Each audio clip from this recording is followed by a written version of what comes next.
Možakar, večkrat še poklepetata, vse sorte stvari si malo mežikata.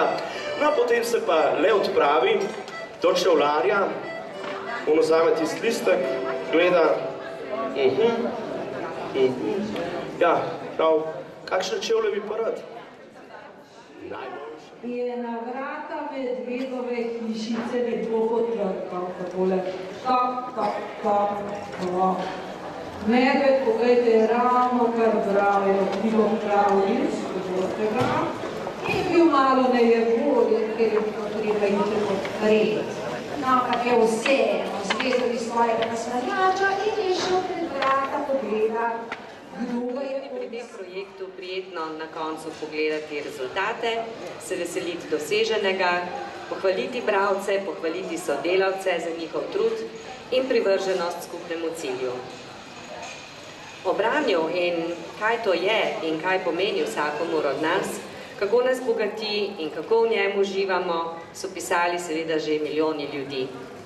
Preprosto se nam zdi, da moramo občasno povedati, da je branje zgodb del nas samih, da je to tisto, iz česa smo zrasli v misleče in čuteče osebe, da nam preprosto lahko pomaga živeti in preživeti.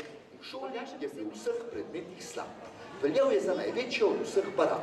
Na celo 8 let, ko je končal, so imeli z njim 10 let težav in so bili si čisto vsi edini, da se ne bo privadil disciplini in bo ostal z zakoni družbe sprt, vse dokler ga ne bo ukrotila smrt. A pot za čuda sploh ga ni peljala v svet črne kronike in kriminala. Ko je bil rešen pedagoških muk, čez noč postal je nekdo čisto drug. V soseski stal je še nedavno grad, ki so med vojno uspeli ga požgati. Prav vse, kar je nekoč imel Graščak, odnesel je v zrak ognjeni vrak, te pol podrt obrat lokalne žage, uspel je preživeti do dneva zmage in na tej žagi jih čez 20 let bilo je zaposlenih vsega 5. Ker en od njih umrl je od bruha, Jernej prišel do prvega Čakal bom, da bo vse kot